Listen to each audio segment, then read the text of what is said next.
TDP జాతీయ అధ్యక్షుడు AP CM Nara Chandrababu తనయుడు నారా లోకేష్ ప్రత్యక్ష ఎన్నికల్లో పోటీ చేయనున్నారు.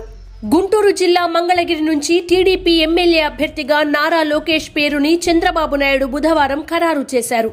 ఈ నేపథ్యంలో మంగళగిరిలో టీడీపీ నాయకులు, కార్యకర్తల సంబరాలు మిన్నంటడంతో స్థానికంగా పండగ వాతావరణం నెలకొంది. ప్రత్యర్థుల విమర్శలను తిప్పికొట్టేందుకే నారా లోకేష్ ని చంద్రబాబు ఎన్నికల బరిలోకి దింపుతున్నారని రాజకీయ పరిశీలకులు అంటున్నారు. నారా లోకేష్ దొడ్డిదారిన ఎమ్మెల్సీ పదవి పొంది తద్వారా మంత్రి అయ్యారంటూ ఇప్పటికే ఇటు ప్రతిపక్షం వైఎస్ఆర్ కాంగ్రెస్ పార్టీ నాయకులతో పాటు ఇతర పార్టీల నేతలు విమర్శిస్తున్నారు. అలాగే అటు సోషల్ మీడియాలో సైతం నారా లోకేష్ పై సెటైర్ల వర్షం కురుస్తోంది. ఈ నేపథ్యంలో నారా లోకేష్ ని ఎన్నికల బరిలోకి దింపుతున్నారు. కాగా లోకేష్ ని ఎన్నికల గోదాలో దింపేందుకు పలు నియోజకవర్గాలను నారా చంద్రబాబు నాయుడు పరిశీలించారు. అందులో విశాఖ జిల్లాలోని భీమిలితో పాటు విశాఖ నగరంలోని పలు నియోజకవర్గాలను సైతం లోకేష్ కోసం అన్వేషించారు.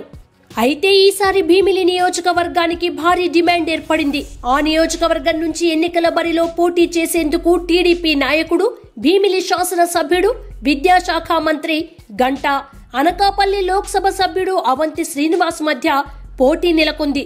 అదీ కాక గతంలో అవంతి భీమిలి నుంచి ఎమ్మెల్యేగా గెలుపొందిన సంగతి తెలిసిందే. దాంతో వారి మధ్య పోటీ తీవ్ర స్థాయికి చేరింది. ఆ క్రమంలో అవంతి సైకిల్ పార్టీకి ఎంపీ పదవికి రాజీనామా చేసి వైఎస్ఆర్ కాంగ్రెస్ పార్టీలో చేరారు. దాంతో ఇప్పటి వరకు ఒకే పార్టీలో ఉన్న వీరిద్దరి మధ్య పోరుకు భీమిలి వేదికైంది. అంతలో గంటాను విశాఖ లేదా అనకాపల్లి పంపి లోకేష్ బాబును భీమిలి నుంచి పోటీ చేస్తే ఎలా ఉంటుంది అనే అంశాన్ని కూడా టీడీపీ అధిష్టానం తీవ్రంగా పరిశీలించింది. ఒకానొక దశలో లోకేష్ భీమిలి నుంచి పోటీ చేయనున్నారు. అందుకు చంద్రబాబు సుముఖత వ్యక్తం చేశారనే వార్తలు కూడా వచ్చాయి. ఈ వార్తలతో మంత్రి గంటా తీవ్రంగా హట్ అయ్యారని, ఆయన చంద్రబాబుపై అలకబూనారని, ఆయన తనయుడు నారా లోకేష్ తో మాట్లాడేందుకు కూడా గంటా ఇష్టపడడం లేదంటూ మీడియాలో వార్తలు గుప్పుమన్నాయి.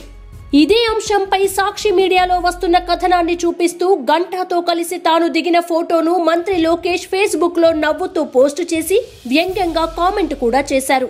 అయితే చంద్రబాబు తన సన్నిహితులతో మాట్లాడి చివరకు లోకేష్ ను మంగళగిరి నుంచి బరిలోకి దింపాలని నిర్ణయించారని తెలుస్తోంది. ఎందుకంటే మంగళగిరి రాజధాని ప్రాంతం, అదీ కాక ఆయన సీఎం కుమారుడు. ఇతర జిల్లాలో పోటీ చేస్తే తరచూ ఆయా నియోజకవర్గాల్లో పర్యటించాల్సి ఉంటుంది. అలాగే నియోజకవర్గ అభివృద్ధి సభలు, సమావేశాలు అడపాదడపా జరుగుతుంటాయి. వాటికి లోకేష్ హాజరు కావాలి.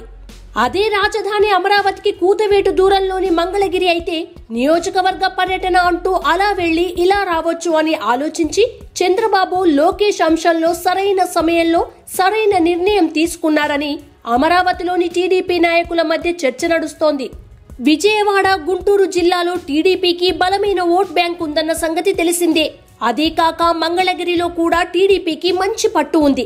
2014 ఎన్నికల్లో కేవలం 14 ఓట్ల ఆధిక్యంతో వైఎస్ఆర్సీపీ అభ్యర్థి ఆళ్ల రామకృష్ణారెడ్డి టీడీపీ అభ్యర్థిపై గెలుపొందిన విషయం విదితమే. కానీ ఈసారి ఎన్నికల్లో మాత్రం లోకేష్ ని అత్యధిక మెజారిటీతో గెలిపించేందుకు పసుపు పార్టీ తీవ్ర కసరత్తు చేస్తోంది. అంతేకాకుండా ఇప్పటికే నందమూరి బాలకృష్ణ చిన్నాల్లుడు, గోల్డ్ స్పాట్ మూర్తి మనవడు, గీతం కాలేజీ చైర్మన్ భరత్ కూడా విశాఖ లోక్సభ అభ్యర్థిగా బరిలోకి దిగుతారని ప్రచారమైతే నడుస్తోంది. కానీ దీనిపై ఇంకా స్పష్టత అయితే రాలేదు.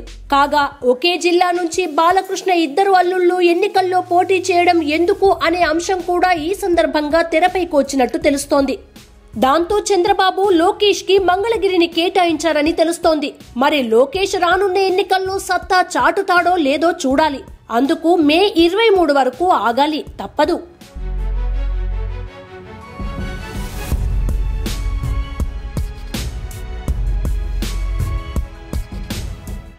Please subscribe to New Waves.